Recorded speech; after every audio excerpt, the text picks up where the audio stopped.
नेपाल एक ऐसा देश है जहां भारत के साथ सिर्फ सरहद ही नहीं बल्कि रिश्तों की गहराई भी जुड़ी हुई है। रोटी बेटी का रिश्ता, रोटी बेटी का संबंध, खुली सीमा, बिना वीज़ा के आवाजाही, लेकिन आज वही सरहद सवालों के घेरे में है। पर बवाल, टैंक पर तकरार और राजनीति का ऐसा खेल जिसमें दाव उल्टा पड़ता दिखाई दे रहा है। क्या नेपाल ने भारत को घेरने की कोशिश में खुद को ही फंसा लिया? क्या बोले बालेन शाह प्रभार वाली खत नीतियों ने नेपाल की अर्थव्यवस्था पर चोट कर दी है?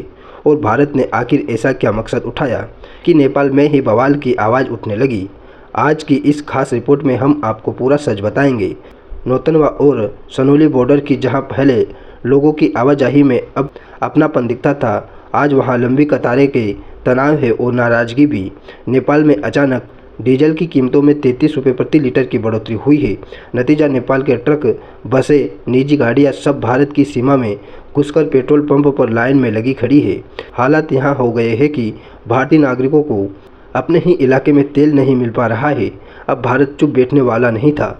नेतनवा के एसडीएम नवीन प्रसाद ने एक ऐसा आदेश जारी किया जिसने पूरे बॉर्डर इलाके में हलचल मचा दी। नेपाली दो पहिया और सिर्फ 3 लीटर का ही अधिकतम 10 लीटर और ट्रक को सिर्फ 20 लीटर, कुछ पेट्रोल पंपों पर 200 रुपये से ज़्यादा का तेल देने पर रोक लगा दी गई है। यह साफ संदेश था कि भारत अपने नागरिकों के हितों में कोई समझौता नहीं करता। अब सवाल उठता है कि यहाँ सब शुरू कैसे हुआ? दरअसल नेपाल की नई सरकार, जिस पर बालेन शाह का मजबूत प्रभाव माना जा रहा है और वहाँ प्रधानमंत्री है, उन्होंने राष्ट्रवाद के नाम पर भारत के खिलाफ सख्त आर्थिक कदम उठाए। भारत से आने वाले सामान पर कस्टम ड्यूटी यानी कि भंसार बढ़ा दिया गया है। 100 रुपये से ज़्यादा का सामान ले जाने पर टैक्स अनिवार्य कर दिया है। वाहन शुल्क 2 पहिया 200 नेपाली, 3 पहिया पर 400 रुपये और 4 पहिया पर 600 रुपये। अब सबसे बड़ी बात, अगर कोई वाहन बिना टैक्स के पकड़ा गया तो बीमा सीज होगा। नेपाल सरकार का मकसद था भारत पर आर्थिक दबाव बनाना, घरेलू बाजार को मजबूत करना और स्वदेशी नीति को बढ़ावा देना। लेकिन क्या यहाँ राजनीति काम कर पाई? से कहानी पलट जाती है। नेपाल सरकार का यहाँ फैसला अब उसी के लिए मुश्किल बनता जा रहा है। माधेव प्रांत में विरोध शुरू हुआ, सड़कों पर गुस्सा और राजनीतिक दल भी सरकार के खिलाफ। सीपीएन, यूएमएल, नेपाली कांग्रेस और जनता समाजवादी पार्टी, इन सभी ने खुलकर विरोध किया। उनका कहना था कि भारत और नेपाल का संबंध सिर्फ व्यापार नहीं बल्कि परिवार जैसा है। 100 रुपये के सामान पर टैक्स लगाकर सरकार गरीबों को सजा दे रही है। नेपाल की सीमावर्ती इलाकों में रहने वाले लोगों का दर्द भी सामने आया। वहाँ कहते हैं कि हम सालों से भारत से सस्ता सामान लाते थे, अब छोटी छोटी चीज़ों पर भी टैक्स लेना पड़ेगा।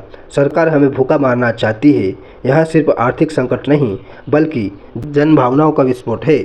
अब इसका असर सिर्फ नेपाल तक सीमित नहीं रहेगा। भारत के बॉर्डर मार्केट, वहाँ के व्यापारियों की चिंता बढ़ा गई है। उनका कहना है कि नेपाली ग्राहक कम हुए तो उनका व्यापार ठप हो जाएगा। इसका असर दिल्ली, पटना और अन्य थोक बाजारों पर जाएगा। किराना, कपड़ा और छोटे उद्योग प्रभावित हो जाएंगे। यानी यहाँ मामला सिर्फ सीमा का नहीं बल्कि पूरी सप्लाई चेन का है।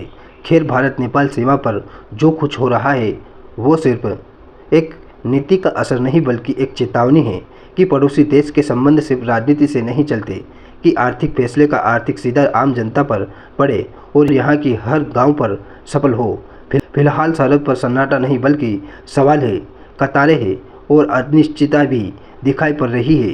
क्या नेपाल अपनी नीति में बदलाव करता है या फिर यहाँ टकरार और गहरा होगा? दोस्तों, चैनल पर नए हो तो चैनल को सब्सक्राइब जरूर कर ले, बेल आइकन भी दबा दे ताकि आने वाले वीडियो को नोटिफिकेशन आपको मिल सके।